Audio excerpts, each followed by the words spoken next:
Faut-il maintenir ou lever l'état de siège, mesdames et messieurs?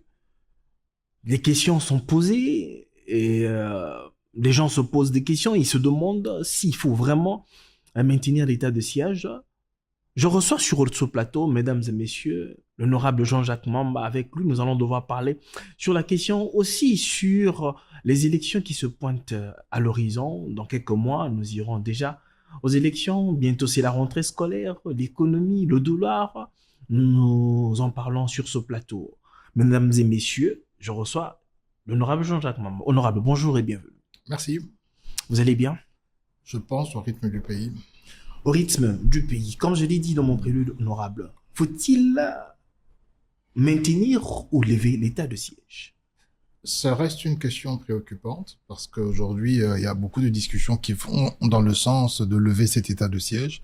Il y a beaucoup de mécontents et on peut le comprendre parce que bon, vous savez, la notion de l'immédiateté est une notion qui dans le chef de ceux qui souffrent, dans le chef de ceux qui sont victimes, c'est une notion connue. Ils veulent des solutions rapides et immédiates. Et si on peut comprendre que bon, malgré l'état de siège, il y a quand même des poches d'insécurité, que Bunagana est toujours entre les mains des rebelles, Rutshuru, Kishishi et tout ça, on peut comprendre les positions des uns et des autres qui veulent ou qui voudraient que l'état de siège soit levé. Maintenant, la question est de savoir, est-ce que s'il n'y avait pas d'état de siège, la situation ne serait pas pire?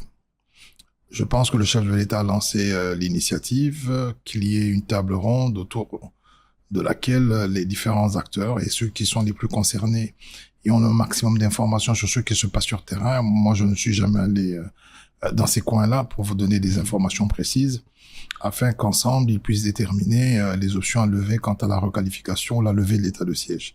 Et je pense qu'il y a un rapport qui a été déposé.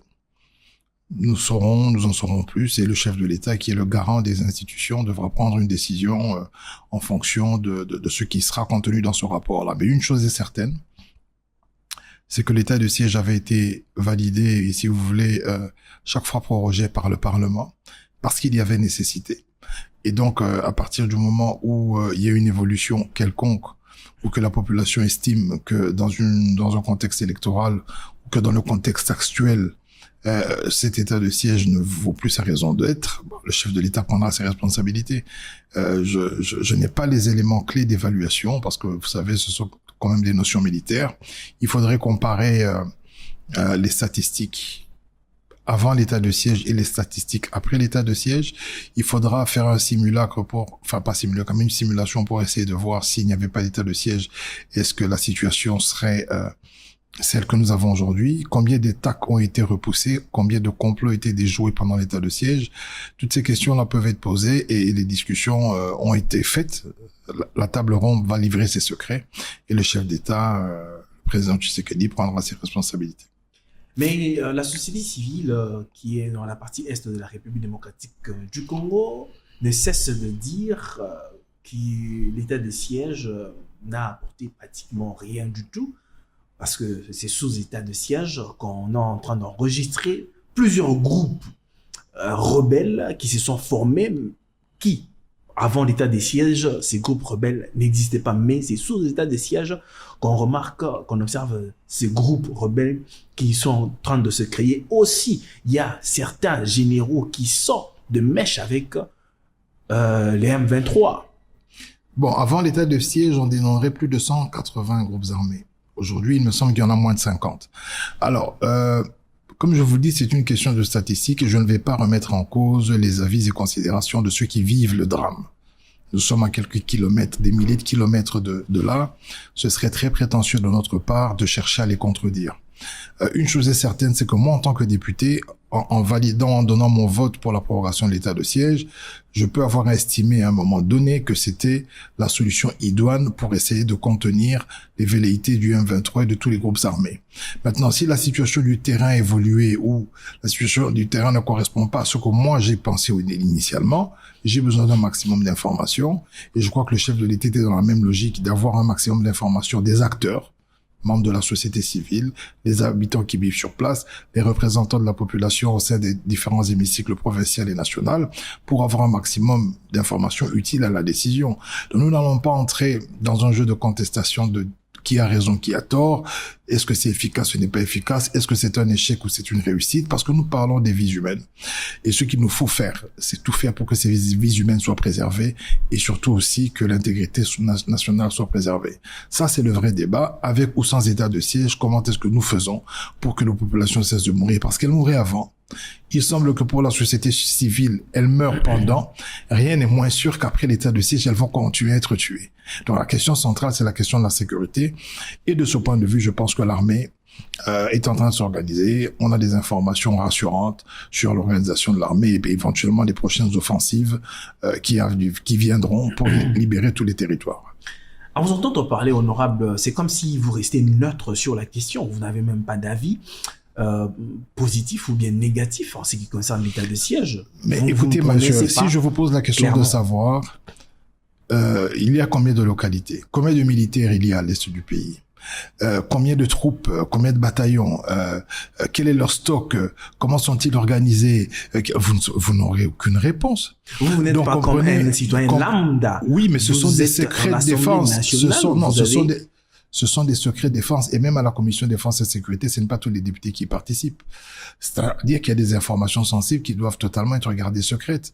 Donc, permettez-moi, avec toute l'humilité qu'impose la situation, que je n'aille pas dans des détails que je ne connais pas. Aujourd'hui, lorsqu'on me parle d'état de siège, je ne peux même pas vous dire quelle superficie il couvre. Je sais que nous sommes en Ituri, Nord et Sud Kivu, mais aujourd'hui, vous et moi, nous ne connaissons pas la superficie. Nous ne savons pas quels sont les postes qui sont mis en place, où est-ce qu'il y a des poches d'insécurité exactement.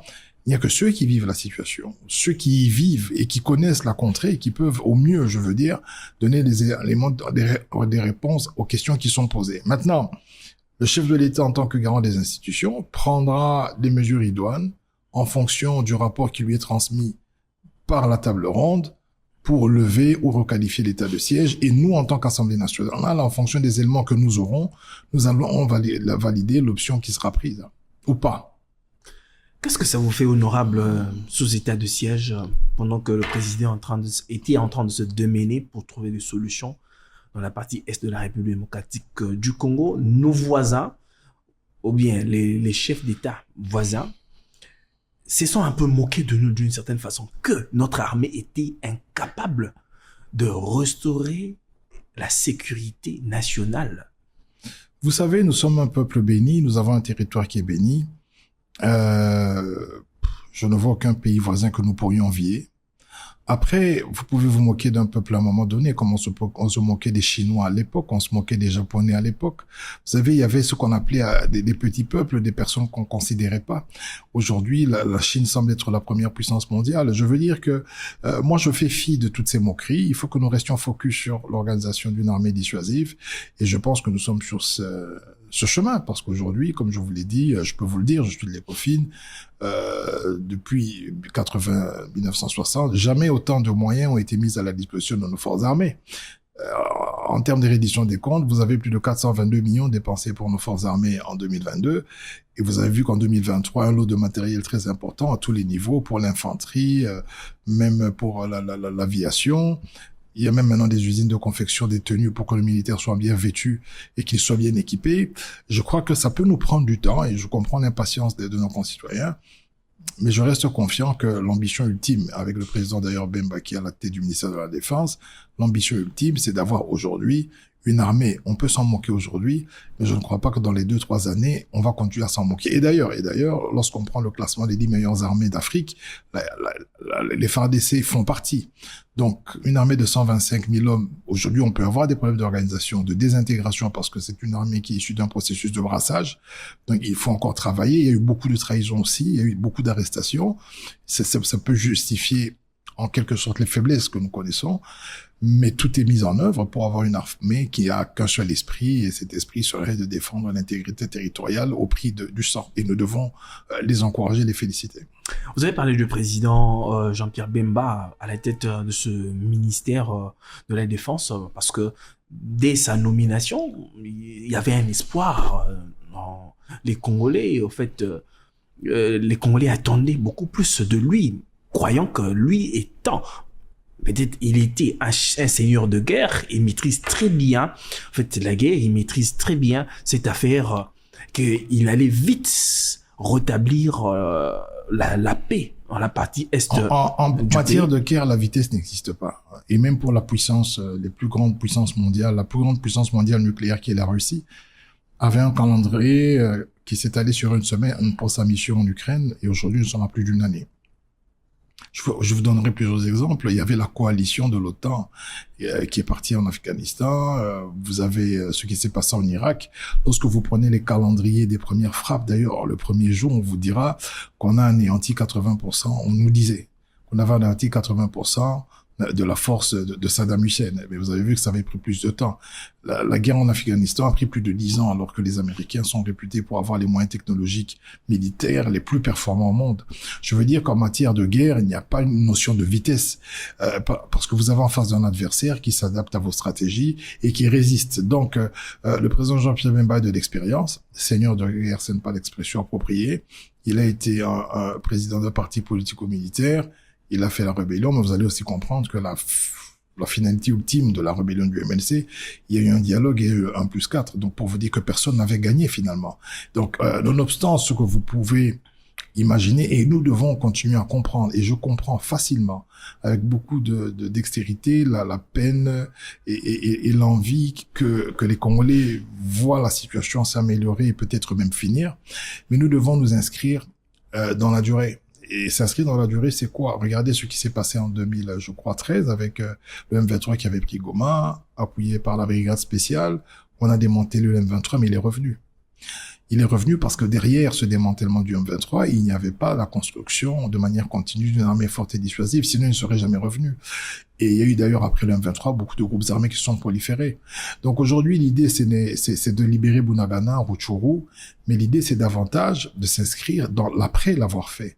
Est-ce que après l'avoir fait, on va revenir dans un cycle où chaque fois, il y a des incursions, il y a des parties du territoire qui sont prises, où nous allons finalement nous déterminer à avoir une armée qui, lorsqu'elle va vaincre l'ennemi, elle le vaincra et on aura une paix durable et définitive. Et je crois que c'est ça l'idée.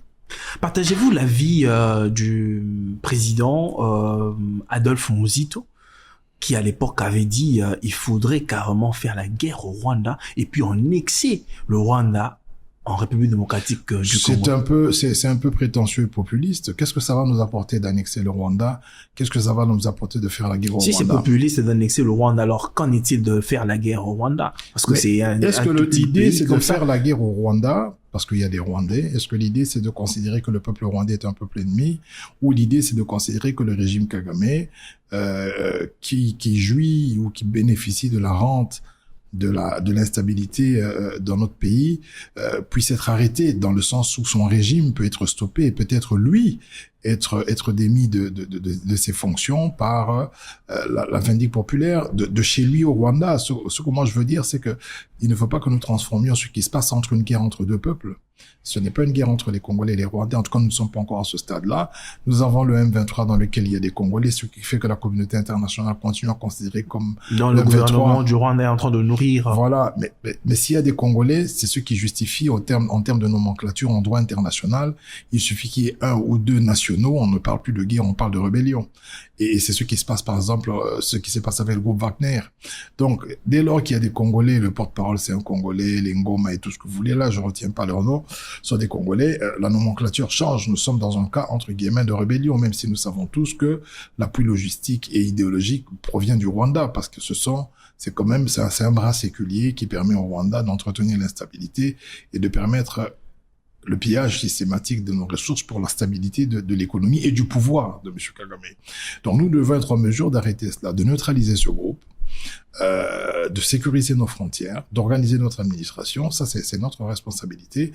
Mais aller avec des propos, je veux dire, incendiaires, des propos populistes, c'est comme si, imaginez-vous Poutine qui dit je vais annexer l'Ukraine, nous allons faire la guerre contre l'Ukraine. Non, je pense qu'il y a une dialectique autour des États, une dialectique autour des dirigeants. Et donc la guerre ici, par exemple en Ukraine, c'est une guerre entre Poutine et le pouvoir de Kiev. Et d'ailleurs, il y a des couloirs humanitaires pour laisser passer les Ukrainiens qui veulent venir vivre en Russie, qui ne sont pas inquiétés. Donc il n'y a pas de guerre entre les peuples, mais il y a, si vous voulez, une dialectique d'hostilité entre des gouvernements. Qu'est-ce qui manque, honorable Jean-Jacques Mamba, pour en découdre définitivement avec ces groupes rebelles? Est-ce les moyens ou encore un problème d'homme? Nous n'avons pas assez de capacité pour mettre fin. Non, je vous dis qu'il faut une construction dans le temps. Il faut sortir de l'idée où on doit avoir un calendrier, on doit se dire que ça finit dans 2 jours. Le seul calendrier que nous devons avoir, c'est de s'assurer que chaque jour, nous améliorons les capacités de notre armée jusqu'à un niveau où elle sera bien formée, en nombre assez suffisant, autant équipée pour être une armée dissuasive, parce qu'elle aura le rôle de Elle n'a jamais sécuriser. été dissuasive. Non, Elle jusqu'à n'a preuve jamais du été contraire. forte. Nous avions une armée qui est issue du brassage. Ça veut dire que vous aviez le MLC, le RCD, tous les groupes armés sont venus, ils ont donné des troupes et on a essayé d'en faire une armée. Et aujourd'hui, on a bien vu les faiblesses, parce que vous avez remarqué que lorsque le Bounagan est tombé, il y a eu beaucoup d'arrestations. Pour la bonne et simple raison qu'il y avait beaucoup de traîtres dans la hiérarchie militaire.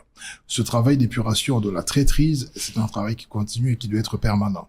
Maintenant, est-ce qu'on peut construire une armée en une année? Je ne pense pas. Vous savez, nous sommes en train de parler d'un territoire qui est très vaste. Aujourd'hui, vous avez la MONUSCO qui a fait plus de 20 ans chez nous, qui est dotée de tous les moyens. Mais elle vous dira que, alors qu'il n'y en a qu'une seule partie, elle vous dira que si elle n'a pas eu les résultats escomptés, même si c'est une mission de maintien de la paix, c'est parce qu'avec 17 000 hommes, on ne sait pas faire grand chose. Donc ça veut dire que sur la partie de l'Est du pays, des hommes équipés, bien nourris et armés pour assurer la sécurité de l'ensemble du territoire Nord Kivu, Sud Kivu, Ituri, c'est plus grand que la France. Maintenant, posez-vous la question de savoir, en France, il y a combien de militaires et quels sont les moyens qui sont dotés. Et donc, aujourd'hui, ce qu'on demande à nos forces armées, c'est comme si on leur demandait de sécuriser un territoire comme la France, avec combien d'hommes, avec quel matériel, et en combien de temps on va le faire. Donc, ce que je vous dis, c'est que lorsque vous prenez le budget de la France, le budget militaire, par exemple, pour sécuriser la France, nous sommes en train de parler en termes de 300, 400, 500 milliards, peut-être 1000 milliards d'euros. Et nous sommes à combien? Je viens de vous parler de 422 millions. Peut-être qu'en 2023, nous allons flirter avec 1 milliard. Mais pour vraiment y arriver, moi, je pense qu'à partir d'un budget de 5 à 10 milliards, entre 5 à 10 milliards consacrés uniquement à la défense nationale, nous allons arriver au bout de tous ces groupes armés. Mais il faut qu'on mobilise des ressources. Il faut que nous soyons en mesure de lutter contre la fraude fiscale, en mesure d'améliorer le climat des affaires pour faire venir beaucoup d'investisseurs et capter un maximum de ressources en termes de taxes fiscales et parafiscales. Dès que nos caisses sont renflouées, continuer à alimenter l'armée. Et puis, ce n'est pas la seule priorité. Tout le budget du pays ne veut pas aller vers l'armée. Voyez-vous que nous avons nos enfants scolarisés, donc il y a la gratuité de l'enseignement, il y a des enseignants à payer, il y a les services de l'État, la police aussi qui doit continuer à fonctionner, il y a des infrastructures qu'il faut entretenir, et ainsi de suite. Il y a plusieurs prestations. Et donc, avec un budget qui, aujourd'hui, dont les prétentions étaient de 16 milliards, on ne sait pas dégager 1 ou 2 milliards uniquement pour l'armée, sinon l'État ne sera pas en mesure de faire face à certaines obligations. Donc, il faut considérer que la partie concernée, c'est une partie qui est presque l'équivalent de la France, si pas plus grande que la France. Je donne l'exemple de la France parce qu'elle est connue. Et que, à partir de ce moment-là, il faut voir quel est le budget qui est consacré à l'armée française pour comprendre que pour sécuriser un territoire comme ça, même si on divisait ce budget-là par 10, nous n'atteignons pas ce que nous dépensons pour notre armée. Pour notre armée, je vous parle de 422 millions, mais ce n'est pas suffisant. J'estime pour ma part que dès lors que nous aurons davantage de moyens, il faut bien imaginer un scénario où notre armée a un budget dédié de plus de 5 milliards par an et nous aurons une armée dissuasive et permanente pour faire face à tout type d'attaque. Vous venez de parler, de dire tout à l'heure là que vous estimez d'ailleurs que l'armée n'était pas aussi organisée comme elle est en train de s'organiser aujourd'hui. Que dites-vous de ce que le président avait dit autrefois, que j'ai trouvé une armée bien structurée et bien équipée d'une certaine façon, et que nous avons vraiment une armée? C'était quoi? Une façon, un discours politique ou bien... Écoutez, l'évaluation de l'organisation d'une armée et sa structuration ne s'évalue que sur terrain. Je pense qu'en ce moment-là, il n'y avait pas Bounagana qui était pris. En ce moment-là, le chef de l'État venait de prendre ses fonctions. Il n'avait pas encore toutes les informations. Il n'avait pas tous les éléments et toutes les informations. C'est à l'épreuve des difficultés, c'est à l'épreuve de la guerre que les failles se sont montrées au grand jour. Et je pense que des mesures ont été prises pour commencer à les corriger. Donc, je ne vais pas reprocher au chef de l'État d'avoir eu l'impression d'avoir reçu une armée structurée, organisée. Je ne vais pas lui reprocher d'avoir eu cette impression, mais je vais lui féliciter du fait que, bon, après avoir vu toutes les failles de cette armée, il s'est résolument engagé à ce que cette armée soit renforcée et réorganisée. L'armée est en train de se réorganiser. Le président avait fait appel à l'EAC et puis à la SADC, ainsi de suite, pour essayer de renforcer les troupes. Qu'est-ce que ça donnait?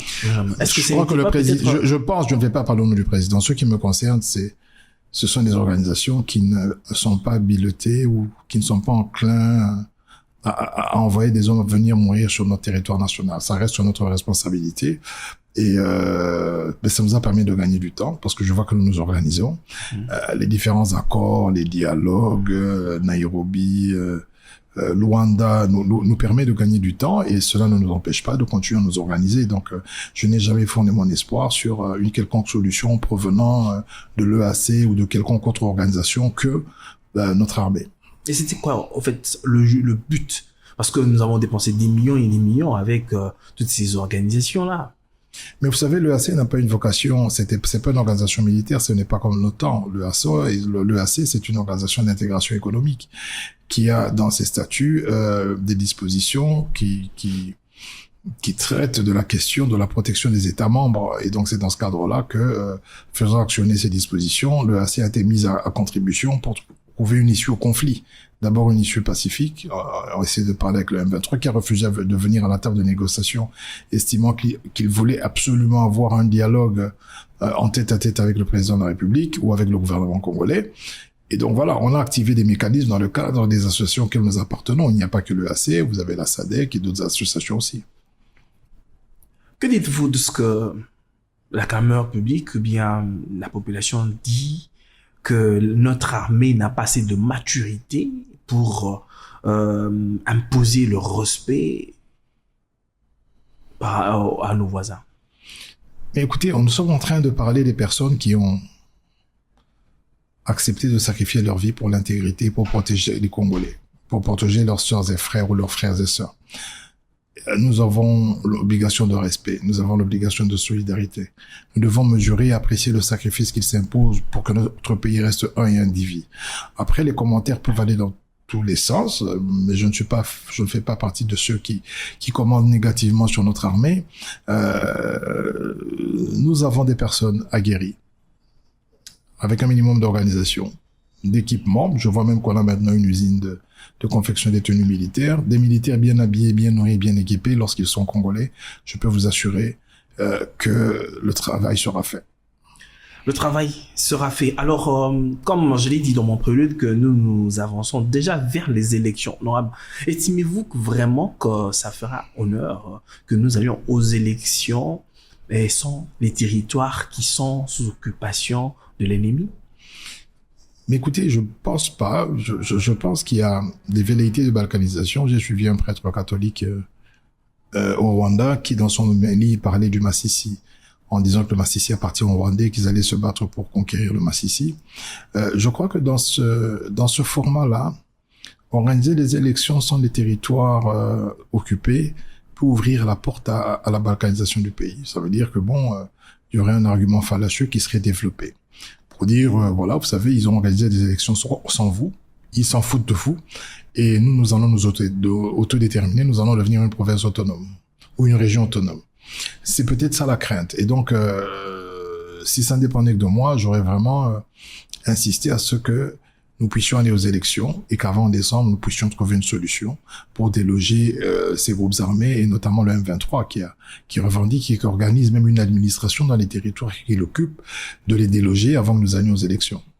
Et aussi, il faudrait, prenons par exemple le cas de la province du Nord Kivu, pour élire le gouverneur du Nord Kivu, il faut les députés provinciaux de Bunagana, de Rutshuru, de Kishish et ainsi de suite. Si les élections provinciales ne sont pas organisées dans ces contrées-là, je ne vois pas comment on va organiser l'élection du gouverneur. Donc, si nous levons l'état de siège aujourd'hui, on devra avoir un gouverneur civil, mais il serait élu de quelle manière? Donc, tout ça, ce sont des questions qu'il faut régler.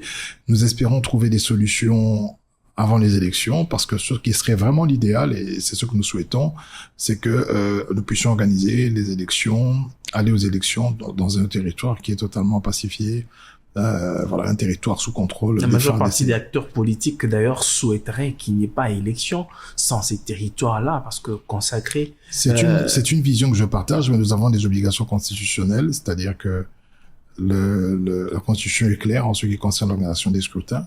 Après, nous avons des impératifs du terrain, parce que la sécurité reste un cas de force majeure. Donc, on verra bien avec les équilibres ce qui pourra être fait dans le sens de résoudre ces situations avant les élections. Mais si l'option est prise d'organiser les élections dans ce format-là, j'espère qu'il n'y aura pas des conséquences fâcheuses par la suite. Très bien, mesdames et messieurs, très chers téléspectateurs, nous sommes sur ce prestigieux plateau et je suis avec l'honorable Jean-Jacques Mama. Nous sommes en train de parler sur l'état de siège. Faudrait-il lever ou maintenir l'état de siège? Honorable, nous allons prendre notre deuxième sujet, en ce qui concerne la révision de la Constitution. Selon le prof Isidore Ndaïwel, il propose à ce que le mandat du président de la République passe de 5 à 9 ans non renouvelables, et puis que nous ayons un vice-président et que les députés nationaux aient un mandat de 7 ans renouvelable une fois, les députés provinciaux aient un mandat de 5 ans renouvelable une seule fois. Pour le membre du gouvernement, que nous ayons 35 membres, incluant les 4 zones linguistiques. Partagez-vous cet avis du prof? Non, je trouve que c'est trop mécanique. Prenons un cas, le chef de l'État qui fait 9 ans au pouvoir alors que la majorité doit être renouvelée après 7 ans. Ça veut dire que les élections nationales vont se dérouler pendant que le chef de l'État est en fonction. Ça veut dire que c'est lui qui a toutes les rênes du pouvoir, mais il peut s'organiser sa majorité parce que lui, il est encore là pour 2 ans alors que le mandat des autres s'arrête. Partout au monde, les élections législatives nationales vont de pair avec les élections présidentielles parce que on évite effectivement que le président de la République ait des leviers pour orienter une majorité en sa faveur. Parce qu'il reste président de la République, il n'est pas candidat, et donc ce n'est pas une situation idéale. Après, on serait dans les livres des records si on aurait un mandat de 9 ans, même s'il n'est pas renouvelable. Je trouve que c'est trop. 9 ans, c'est trop. 7 ans me paraissent plutôt raisonnables, mais faut-il encore que... C'est temps pour le député national. Non, pour le président de la République. Okay. Mais faut-il encore considérer que partout au monde, les mandats des chefs d'État ont été réduits à 5 ans. Et pour certains pays, c'est à 4 ans. L'idée, ce n'est pas qu'un chef d'État reste le plus longtemps au pouvoir pour son premier mandat.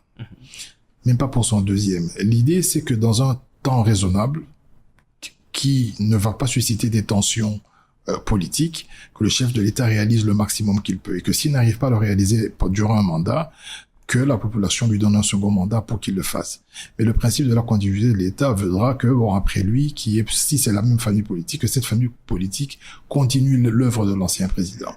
Parce que cette idée-là de penser que le président n'a pas assez de temps pour travailler, ce qui n'est pas faux, hein, lorsque vous prenez comment ça fonctionne chez nous, la première année, parce que nous avons une loi électorale en proportionnel, avec le souci de représentativité, ça c'est issu de Sun City, eh bien vous allez constater que vous avez 20 000 candidats et que peut-être que 30% de ces candidats vont aller en contentieux électoral, ça vous fait 6 000 contentieux électoraux à la législature nationale. Pour la même cour constitutionnelle, il n'y en a pas 2.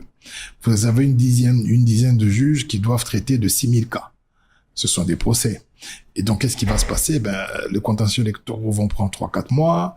Après les contentieux, il faudra faire un gouvernement. Et lorsque vous avez 200 partis politiques, il y en a 900, mais on va imaginer que 200 d'entre eux ou 300 ont pu avoir des élus. Il faut composer un gouvernement avec 200 partis politiques et regroupements. Ça prend aussi du temps. Et quand ce gouvernement est composé, vous avez consommé toute une année.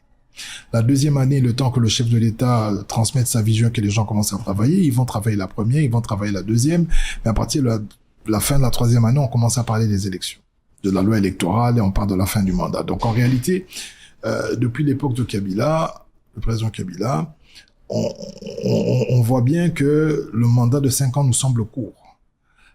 Mais parce que le système électoral n'est pas adapté. Il faudrait bien que le lendemain des élections, le président de la République commence son mandat. Et pour que cela soit le cas, il faut un scrutin majoritaire, une loi électorale qui soit impersonnelle et qui soit conséquente et adaptée à la situation. Aujourd'hui, nous ne sommes plus dans la belligérance de 1+4. Le souci de représentativité ne doit pas être le leitmotiv majeur pour maintenir un système électoral. Maintenir la proportionnelle. C'est dans ce cadre-là que nous, le G13, on avait proposé un scrutin majoritaire. Ça permet de réduire le nombre de partis, d'avoir une majorité claire. Parce qu'aujourd'hui, regardez, dans les partis politiques, vous avez un gouvernement de 50 ministres avec 40 partis. Des écologistes, des droites, de la gauche, des extrémistes. Et donc, il est difficile d'avoir une vision gouvernementale claire et évaluable avec 50 agendas, parce que chaque parti a son agenda, parce qu'ils ne viennent pas en coalition. Ici, on n'est pas dans un pays où il y a l'opposition et la majorité, on est dans un pays où il y a le pouvoir et l'opposition. Et quand vous n'êtes pas au pouvoir, vous êtes automatiquement opposant. Et vous allez remarquer qu'au pouvoir, vous avez les gens de la même obédience. Et vous allez retrouver la même audience dans l'opposition. Donc, en fait, l'opposition et la majorité, ce n'est pas une vision idéologique. C'est l'opportunité d'être au pouvoir ou de ne pas être au pouvoir, même si vous avez la même vision. Donc, les gens dans la même vision peuvent être une partie dans le pouvoir, une autre partie dans l'opposition. Et ça pose des problèmes. Et c'est ce qui fait paraître, si vous voulez, le mandat du chef de l'État comme étant court, parce qu'il y a beaucoup de problèmes à la formation du gouvernement, et il y a beaucoup de discussions aux élections, parce que les élections deviennent l'enjeu majeur. Parce qu'elles sont difficiles à organiser et ça coûte aussi. Ça coûte aussi. Donc, voilà un peu. Mais après, les propositions de M. Ndayuel sont discutables. C'est un historien respectable. Hein. Je peux avoir un débat avec lui. Après, on peut organiser ça. Moi, je peux discuter avec lui donner mes avis et considérations. Mais je n'irai pas dans le même sens que lui, parce que l'idée, ce n'est pas le problème de ce pays, ce n'est pas la durée du mandat du chef de l'État. Le problème de ce pays, c'est d'abord le respect des règles. Une loi électorale qui soit adaptée à nos réalités, et aussi faire fonctionner tout le pays et toutes les institutions, parce qu'aujourd'hui, vous n'avez que le gouvernement central qui a la entière responsabilité du développement du pays. Je vous donne un exemple. La loi ou la Constitution parle de retenue à la source pour les provinces. Les ETD retiennent à la source. Vous allez remarquer qu'ici, on fait de la rétrocession. Alors qu'il ne faut pas faire la rétrocession. Donc, pour que les provinces se développent, il faudrait que la plus petite entité qui a des ressources puisse capitaliser, retenir à la source les ressources nécessaires à son développement et envoyer l'autre partie à l'entité, entre guillemets, supérieure. Donc, ça veut dire que le bourgmestre, par exemple, je donne un exemple de Lemba. Le bourgmestre de Lemba doit être en mesure de récolter toutes les taxes de Lemba, les marchés, ainsi de suite, de retenir une partie, d'envoyer une partie à la ville, mais vous allez constater que c'est la ville qui prend le tout et que c'est la ville qui décide ce que Lemba doit faire. Et cette manière de fonctionner de l'État, c'est jusqu'au niveau national. Aujourd'hui, les provinces en souffrent. Les provinces ne se développent pas. Bon, maintenant, c'est vrai qu'il y a le projet des 145 territoires, mais c'est encore le gouvernement central qui organise ce financement, alors qu'en réalité, chacune des provinces avec des ressources locales, en retenant 40% de ce qu'elles produisent, on pourrait leur imposer de développer leur territoire. Mais malheureusement, ce n'est pas le cas. On a encore des cas où les députés provinciaux ne sont pas payés tout ça, alors que l'argent a été envoyé au gouvernement central qui n'a pas rétrocédé. Donc je pense qu'ici, aujourd'hui, le gouvernement central s'adosse une charge qui dépasse largement ses capacités et que nous sommes dans un pays où nous avons consacré la décentralisation, mais elle doit être effective. Et dès qu'elle serait effective, nous aurons un développement beaucoup plus rapide, de telle sorte que les 4 années ou les 5 années attribuées au président de la République, si tout est respecté, peuvent amener une grande amélioration, surtout s'il fait un deuxième mandat. Honorable, alors, en ce qui concerne par rapport aux députés nationaux, vous partagez l'avis avec le professeur par rapport aux 7 ans? Non, 7 ans, déjà 5 ans c'est bon, 7 ans non, en fait je ne partage aucun de ces avis en même les 35 membres du gouvernement, au lieu que nous ayons un gouvernement pléthore. On peut avoir 26 membres et un par province. Ça peut être le cas. Si nous avons 26 provinces, on peut avoir 26 membres et un par province. Mais qu'est-ce qui se passe dans la pratique? Le gouvernement est issu de la majorité parlementaire. Et donc, est-ce que nous allons contraindre une majorité parlementaire à choisir? On lui dit, voilà, vous avez le Premier ministre, on dit au Premier ministre, vous devez choisir une personne par province.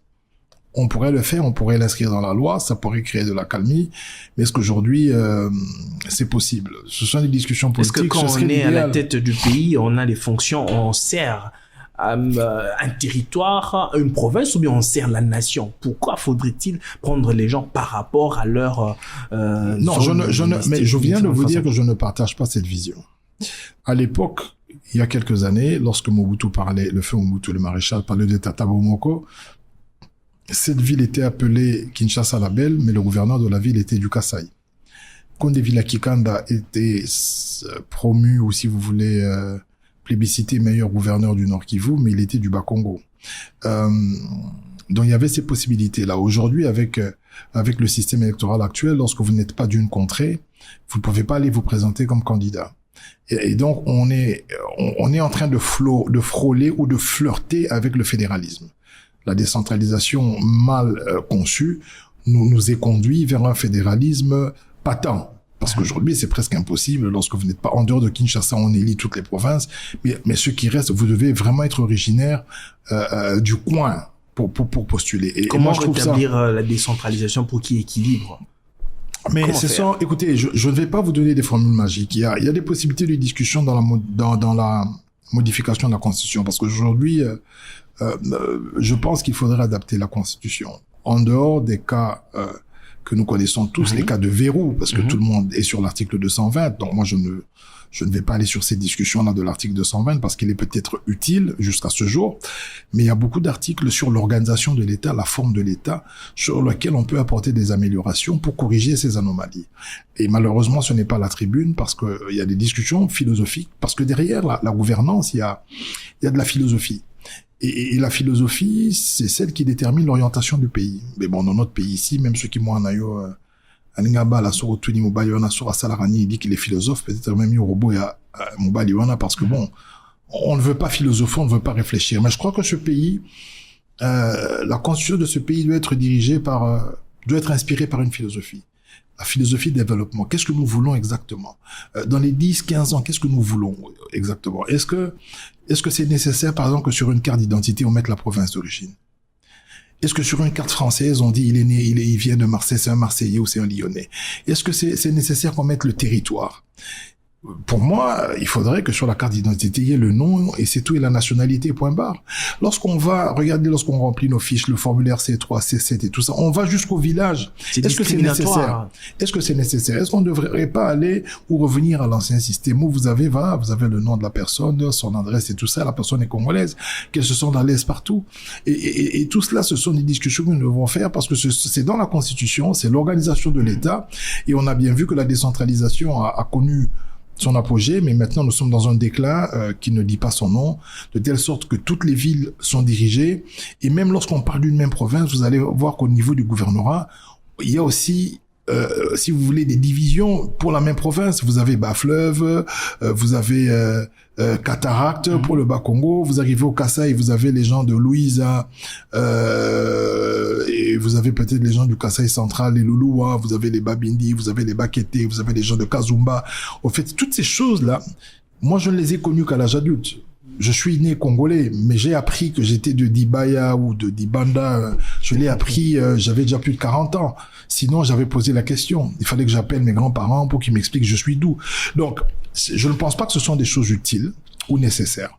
Elles ont été stigmatisées parce qu'on voulait vraiment décentraliser et pousser très loin l'identification, mais je ne pense pas que c'était nécessaire. Et donc, le jour que les discussions seront ouvertes pour l'amendement ou la modification de certains ou l'adoption d'une nouvelle constitution, tout en gardant les articles qui doivent être verrouillés parce qu'il faut qu'ils existent, ces articles, on pourrait repenser le pays, on pourrait repenser la gouvernance.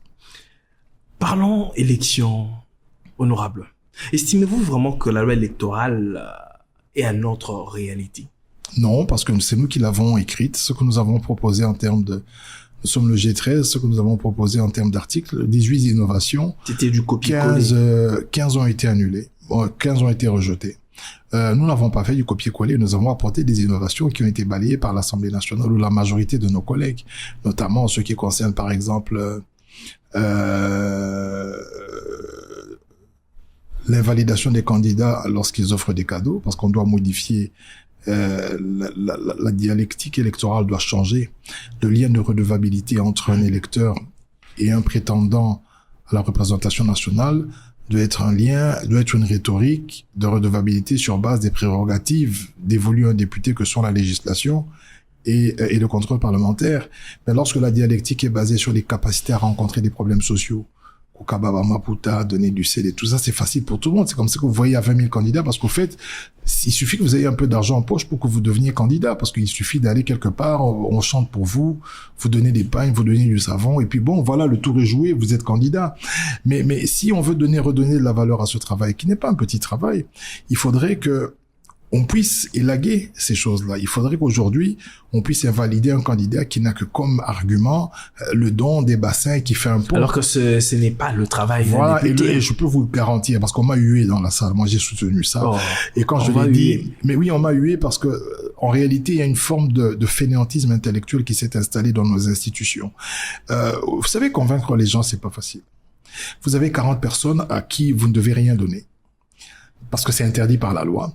Est-ce qu'elles viendront vous écouter? Est-ce qu'aujourd'hui, si nous lançons une campagne électorale et que tout le monde sait qu'il n'y aura pas de cadeau, il n'y aura pas d'argent, on ne peut même pas offrir à boire, vous pensez qu'il y aura toutes les fanfares que vous entendez? Est-ce que c'est pas aussi à cause de la pauvreté? Mais c'est ce que je dis, il faut que nous nous adaptions, parce que s'il n'y a pas tout ce bruit, s'il n'y a plus tout cet intérêt, ne seront élus que ceux qui auront réellement convaincu. Et quels seront leurs publics? Ben, le public des gens qui veulent que les choses changent, et qui vont accompagner, qui vont contrôler ce changement, parce qu'aujourd'hui, après avoir reçu le pagne aux Julie Papa et tout ça, bon, si Nani, elle te donne la voix, le lendemain, elle vient te dire qu'elle est malade, ou elle vient te dire qu'il est malade, qu'il doit payer le Minerval et tout ça, ça s'arrête là. Mais ton travail n'est pas contrôlé.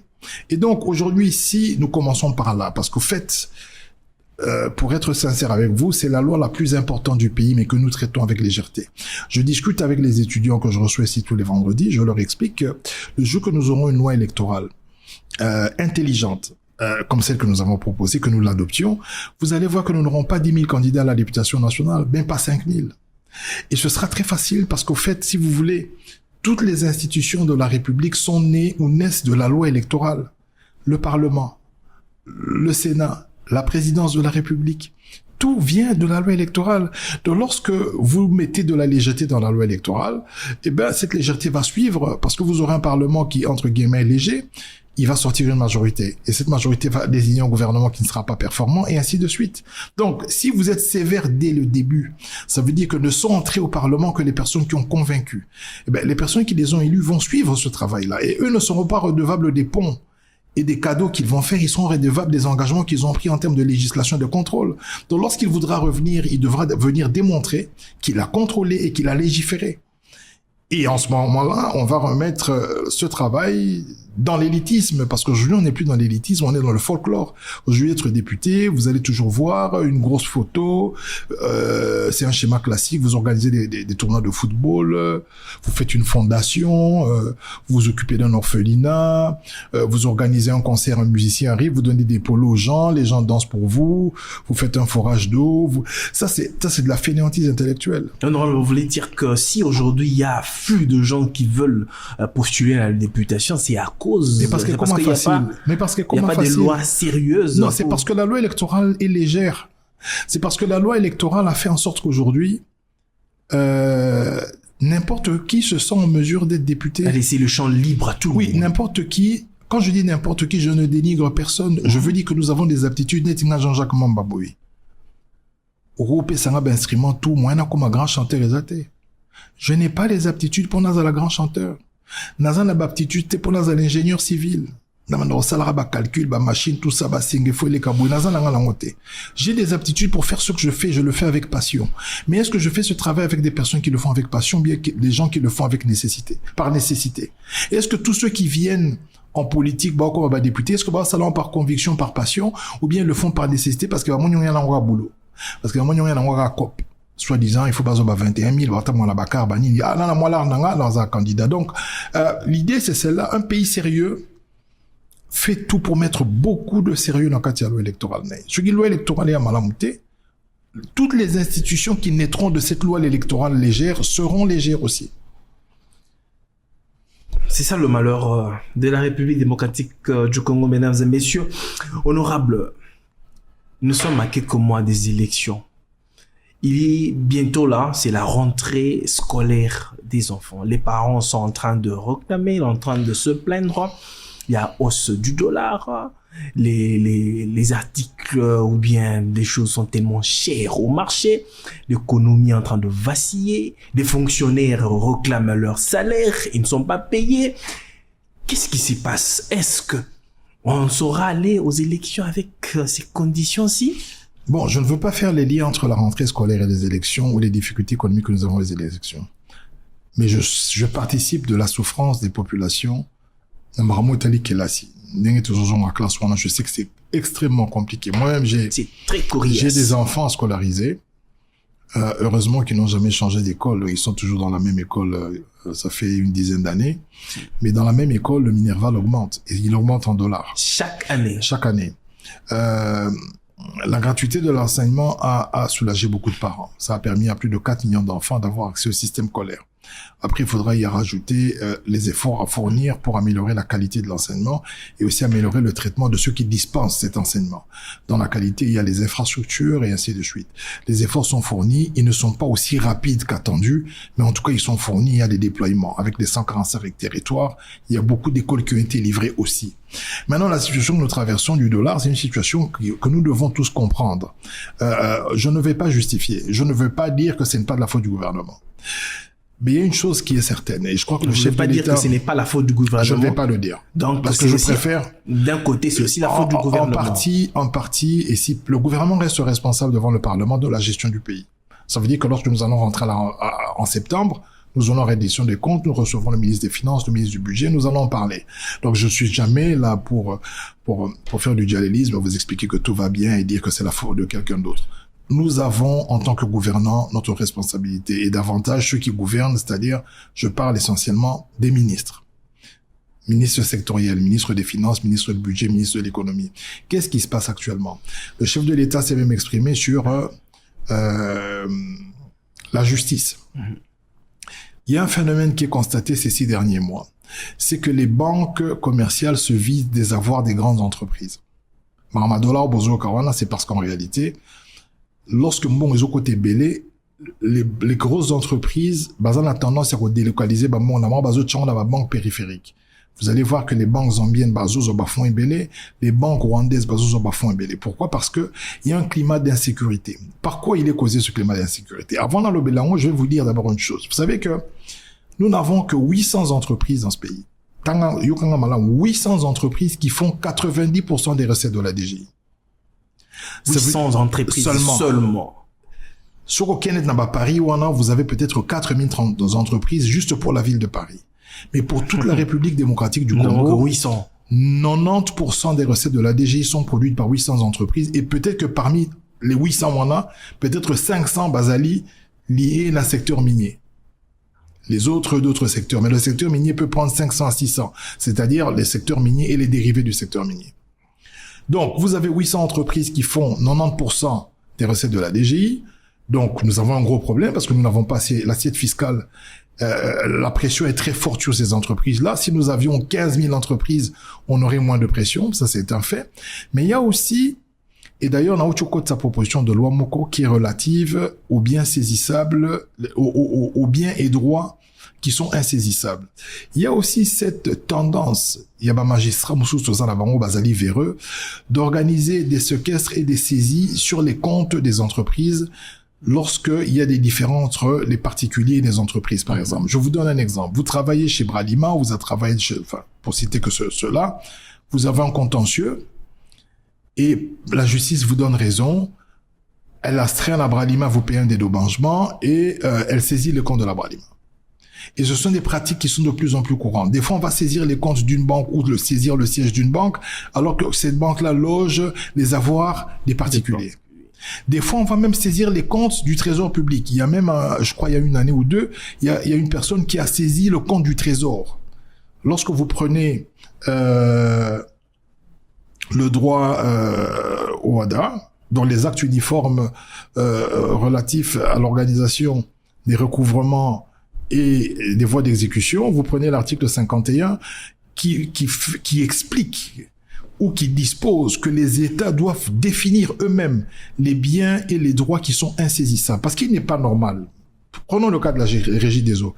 Et ça, levé la régie des eaux. Vous avez, par exemple, la régie des eaux façon et tout ça. Il y a quelqu'un qui a un contentieux avec la régie des eaux, un fournisseur. Il va au tribunal de commerce parce que c'est devenu une société commerciale. Le tribunal de commerce astreint ou condamne la régie des eaux au paiement des dommages et intérêts de 5 millions de dollars, par exemple. Et vous allez voir dans la clause, c'est écrit exécutoire nonobstant tout recours. Tant Baroya va bloquer contre la régie des eaux. Mais bon, on fallait pas se battre. Or, c'est d'intérêt public. Et en droit au WADA, parce que nous avons ratifié le traité, donc toutes les dispositions antérieures locales sont annulées ou sont abrogées, cette disposition stipule ou dispose qu'on ne peut pas saisir le compte d'un établissement public. Vous ne pouvez pas saisir les comptes de la Régie des eaux, vous ne pouvez pas saisir les comptes de la SNEL, parce que ce sont des sociétés d'intérêt public. Et donc, lorsque les investisseurs voient ce genre de choses, ils ont tendance à prendre leurs fonds pour les sécuriser et les mettre dans les banques Yalibada. Et c'est ce qui fait que lorsqu'on paye nos fonctionnaires, comme il n'y a pas beaucoup de liquidité, eh ben, ces fonctionnaires-là courent derrière le dollar et ça fait parce qu'ils veulent garder leur argent dans une monnaie sûre. Et dès qu'ils sont payés en francs congolais, ben, le réflexe, c'est d'aller chercher des dollars qui va se faire rare et qui va augmenter le prix. Ça, c'est un élément. Un deuxième élément, je vais terminer par là, c'est quand vous prenez un pays comme le Kenya, lorsque vous prenez le total bilan de toutes les banques kenyanes, ça fait 100 milliards de dollars à peu près. Lorsque vous prenez le total bilan de toutes les banques congolaises, regardez le pays comme le Kenya, ce n'est que 12 milliards. Et d'ailleurs, dans la liste des pays, quand on parle de thésaurisation, nous sommes les derniers. Parce que notre taux est de 19%. Alors que dans d'autres pays, c'est 60, c'est 80%, c'est-à-dire la quantité de devises ou d'avoirs des banques qui sont logées localement. Ici, les banques ne logent que 19% de tout ce qu'elles ont. Donc, je vous parle d'Ecobank et tout ça, toutes ces banques, lorsque vous prenez le total de leurs avoirs, le niveau des avoirs disponibles sur le territoire national, ce n'est que 19%. 19%. Donc, imaginez-vous que ça monte à 30 ou à 40%, il y aurait beaucoup plus de moyens pour financer l'économie. Donc, il y a un gros problème, et je pense que le gouvernement est responsable. Et moi, j'ai fait cette proposition de loi pour un peu sécuriser et améliorer aussi le climat des affaires.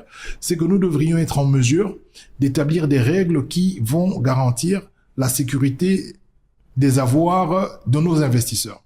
Parce que nous avons besoin de ces investisseurs-là pour la création d'emplois, pour la création de richesses. Donc, dès lors qu'ils ont le réflexe, même avec le rapatriement de 60%, qui est imposé au secteur minier, maintenant, qu'est-ce qu'ils font? L'argent arrive lundi, le mardi, il repart. Il est rapatrié parce qu'ils doivent respecter la loi, mais le mardi, cet argent repart au Rwanda, cet argent repart en Angola, ou cet argent repart en Zambie. Donc, avec voilà ce climat d'affaires, c'est difficile que les investisseurs viennent. Mais voilà.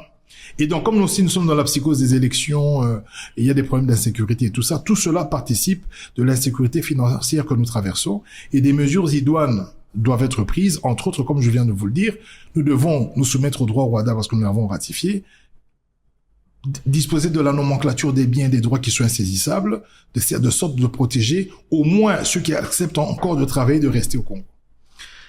Est-ce la cause pour qu'il y ait retard de paiement des agents de l'État, des fonctionnaires d'une certaine façon? Parce qu'autrefois, les fonctionnaires étaient payés à partir du 5 déjà, mais aujourd'hui on va jusqu'au 15 et on va jusqu'au 20. Il y a éventuellement des difficultés de trésorerie. Nous allons questionner le ministre des Finances. C'est une chose qui est anormale, que je ne peux justifier aucunement, que je ne peux défendre. Dans un ministère ou bien dans une entreprise publique, on paye une partie et puis les autres ne sont pas payés. Je ne peux justifier ni défendre aucunement, mais j'ai besoin d'explications.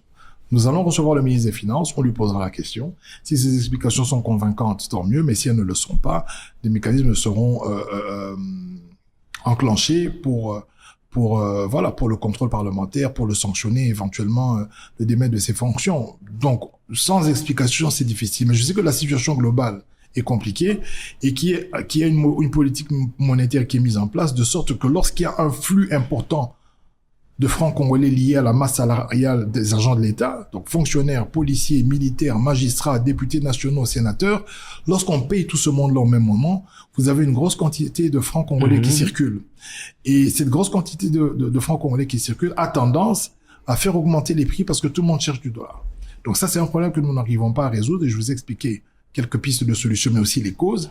Et ça peut être une des explications pour lesquelles le gouvernement central, au lieu de payer tout en une fois, essaie de voir comment il injecte d'abord une partie de francs congolais, il voit comment le marché réagit et il y va par palier. Ça peut le justifier, mais bon, encore une fois, il faudrait que le ministre des Finances nous donne les réponses. Très bien, honorable, nous allons mettre terme à notre entretien d'aujourd'hui. Dans quelques mois, les élections, je parie que vous vous préparez déjà pour par rapport à votre base. D'abord, pour moi, la base n'existe pas. Ah, vous n'avez pas de base? Non, la base, ce principe-là n'existe pas. Ah, n'existe pas pour vous? Non, philosophiquement, c'est un terme galvaudé que nous utilisons pour essayer d'imaginer qu'il y aurait des gens qui sont obligés de vous voter. Ça n'existe pas. Je pense que l'être humain est un être libre et que avoir sa confiance, ça doit être mérité et il y a un travail à faire derrière. D'abord, pour ceux qui ont été élus une première fois, c'est un travail justificatif de bilan. Pour ceux qui ne l'ont pas été, c'est un travail de conviction en termes de prétention de ce qu'ils pourront faire. Et donc, pour moi, pourquoi je dis que la base n'existe pas? Parce qu'il n'y a pas de base stable. Il est démontré dans le monde entier que 80%, sur toutes les assemblées, il n'y a que 80% des personnes 80% des assemblées sont renouvelées. Ça veut dire qu'il y a 20% qui reviennent en moyenne. Donc, si les bases existaient, elles existent alors pour les 20% qui reviennent chaque fois et pour les 88 de la base. Donc, ce n'est pas... voilà, je ne prends pas les choses comme ça. Je pense qu'il y a un travail à faire en continu, il y a des comptes à rendre. Et aussi, il faut considérer que les personnes sont libres. Donc, même lorsqu'elles vous acclament, elles chantent, elles disent qu'elles vont vous voter, il peut arriver que le jour du vote, elles changent d'avis. Alors, lorsque vous avez fait une manifestation publique, tout sur le biosa populaire, popularité, ça se connaît dans les urnes, et donc avec beaucoup d'humilité, nous irons vers nos électeurs, présenter ce que nous avons fait et dire ce que nous comptons continuer à faire pour eux. Mais encore une fois, ils sont les seuls décideurs et il faut respecter leur choix. Honorable, tant Yozota la bilan na il y a 5 ans, parce que déjà au 5e année, s'il déjà, aux estimés n'engini bilan na yo est positif. Il y a 5 ans. Et sur mon âme, le bilan est négatif. Donc, au fait, je ne vais même pas parler de mon bilan. Parce que je ne peux pas m'auto-évaluer. Il y a des gens qui espéraient que je fasse mieux. Il y a des gens qui ont constaté que j'ai fait plus que ce que je devais faire. Il y a des gens qui peuvent considérer que Nassali Moussala Malamouté. Au fait, je ne suis pas dans l'auto-évaluation. Je suis dans ma disposition. La philosophe, Alba, connais-toi toi-même. Mes électeurs, ou ceux qui me connaissent, disponibilité nangaï, il y a qu'à servir Mboka. Ça peut être en tant que député, peut-être le bien en tant que ministre, le bien en tant que DG, ou en tant que simple citoyen pour partager mon Moukionga Naebi. Le plus important, c'est cette identité-là. Est-ce que Jean-Jacques Mamba, c'est un citoyen qui contribue, ne serait-ce que n'a pas idée pour faire développer le pays? Peut-être que 80% des personnes, oui. Alors ça me suffit. Maintenant, Oyo Batuba Lingina Koma, bengi bachanga député bachingai bengi bachanga bourgmestre bon sur une pena sengi bengi bachanga bourgmestre bachinga mukolo bako changa suki ministre na ki sur un président de la République na rosala musala. Mais une chose est certaine, je garantirai toujours à nos concitoyens ma disponibilité à contribuer efficacement ou substantiellement à ce que les choses s'améliorent dans ce pays. Honorable, on a 5 ans, combien de lois déjà ont proposé dans l'Assemblée nationale?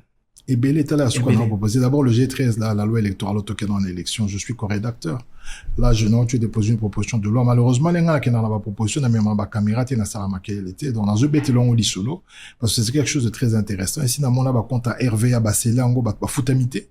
Parce que tout le monde, c'est là qui saisit, n'a pas compte. Donc, RVA, ce barrio, on a un moment où, c'est plaqué, maramon ici, là. Parce que, bon, où, tout chaque fois, bon, un côté, t'arbakanga, en gros, kaka. Alors, toutes ces choses-là doivent être évitées. Donc, il y a des lois que nous faisons, mais là, on a été, en termes de statistiques, pour vous dire, il a sali 15 lois, ce n'est pas ça le problème. Parce que nous avons assez de lois dans ce pays. Mais nous ne les respectons pas. Ce n'est pas un problème de loi que nous avons. Ce n'est pas un problème de loi, c'est un problème de respect des lois qui se posent. Et le respect des lois, c'est dans le chef de ceux qui sont censés les respecter. Ce sont les autorités publiques, ceux qui sont investis de l'autorité publique, les gouvernants, les ministres, les députés, et ainsi de suite.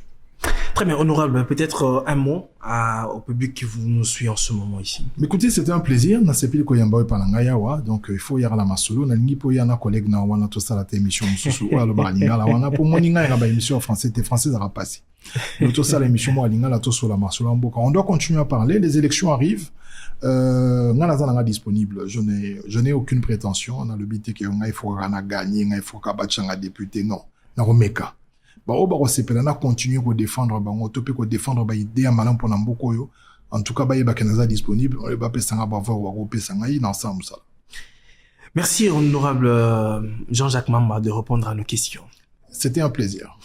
Mesdames et messieurs, c'en est fini. Je vous dis merci d'avoir été très nombreux à devoir nous suivre. Je dis un grand merci à Imagique de nous accompagner par ces belles images que vous voyez partout. Et je vous demanderai de nous suivre sur nos pages Jules Millet, Facebook, Twitter, Instagram pour ne rien rater. Alors, je vous dis au revoir. On se retrouve très prochainement. Que la paix soit avec vous et que Dieu vous bénisse.